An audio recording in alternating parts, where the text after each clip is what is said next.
आजकल OLX पे इतनी सारी ऑलमोस्ट न्यू 400cc बाइक्स देख के आप भी कंफ्यूज हुए होंगे। सिर्फ 2000 2,500 किलोमीटर चली हुई बाइक्स। सवाल ये है, लोग बेच क्यों रहे हैं? और इसका जवाब सिर्फ एक वर्ड में नहीं दे सकते। इसके पीछे EMI से लेकर डेली ओनरशिप तक का पूरा रियलिटी चेक छुपा हुआ है और आज हम एग्जैक्टली वही समझने वाले हैं। आज मैं ये वीडियो किसी को डिस्करेज करने के लिए नहीं बना रहा। मैं ये वीडियो बना रहा हूँ ताकि आप एक रियलिस्टिक डिसीजन ले सको। मैं खुद एक प्रीमियम बाइक ओन करता हूँ। डेली यूज में, इंडियन कंडीशंस में जो भी नंबर्स मैं शेयर करूंगा वो रियल ओनरशिप से आए हैं, कोई इंटरनेट एस्टिमेट नहीं है। सबसे पहले EMI की बात कर लेते हैं क्योंकि वहीं से जर्नी स्टार्ट होती है। मेरी बाइक की EMI है 11,300 पर मंथ। ये अमाउंट सुनने में मैनेजेबल लग सकता है और ऑनेस्टली है भी, अगर आप मेंटली प्रिपेयर्ड हो। लेकिन प्रॉब्लम EMI नहीं होती, प्रॉब्लम होती है जब हम सिर्फ EMI देख के बाकी चीजों को इग्नोर कर देते हैं। प्रीमियम बाइक का EMI एंट्री टिकट है, टोटल कॉस्ट नहीं।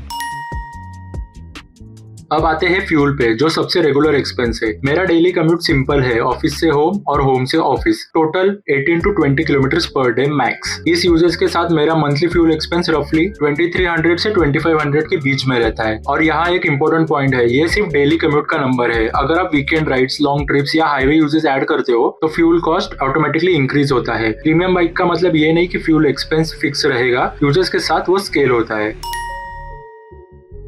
प्रीमियम बाइक की सर्विसिंग को लेके काफी मिथ्स होते हैं। सच ये है, सर्विसिंग ज्यादा महंगी नहीं होती लेकिन ज्यादा रेगुलर होती है। सिर्फ ऑफिशियल सर्विस नहीं, बीच बीच में आपको छोटी मोटी चीजों का भी ख्याल रखना पड़ता है। Chain lubrication, basic inspection, bike wash, general cleaning. हर बार बिल बड़ा नहीं होता लेकिन ये कॉस्ट रिपीट होती रहती है और ये चीजें मेंटली एक्सेप्ट करनी पड़ती है। अब वो एक्सपेंस जो कोई कैलकुलेट ही नहीं करता लेकिन हर राइडर फेस करता है। For example bike wax, chain loop, cleaning spray, microfibre cloth. Individually ये प्रोडक्ट्स महंगी नहीं लगती लेकिन जब आप रेगुलरली बाइक को क्लीन और प्रेजेंटेबल रखना चाहते हो तो ये एक मंथली हैबिट बन जाती है। ये एक्सपेंसेस मैंडेटरी तो नहीं होते लेकिन अगर आप अपने बाइक से इमोशनली कनेक्टेड हो तो आप इन चीजों में खर्च करोगे ही। प्रीमियम बाइक ओनरशिप में एक चीज साइलेंटली ऐड हो जाती है, वो है कंज्यूमेबल्स, जैसे कि brake pads, chain wear, lubricants. ये चीजें बाइक की परफॉर्मेंस पे डायरेक्टली डिपेंड करती है और अगर आप डेली राइड करते हो तो इनका रिप्लेसमेंट थोड़ा जल्दी हो सकता है। ये कोई शॉक नहीं होता, बस एक रिमाइंडर होता है कि प्रीमियम बाइक का मतलब प्रीमियम अटेंशन। मैंने स्टार्ट में जो एक सवाल रेज किया था, इतनी सारी almost new 400cc bikes resale में क्यों आ रही है, अब उसका आंसर क्लियर हो रहा होगा। लोग बाइक लेने के लिए रेडी होते हैं लेकिन बाइक ओन करने के लिए मेंटली रेडी नहीं होते। एक चीज जो नंबर में नहीं आती वो है इमोशनल कॉस्ट और रिवॉर्ड। प्रीमियम बाइक आपसे टाइम मांगती है, अटेंशन मांगती है, रिस्पॉन्सिबिलिटी मांगती है, लेकिन बदले में वो आपको कॉन्फिडेंस देती है, कनेक्शन देती है और राइडिंग का एक अलग एक्सपीरियंस देती है।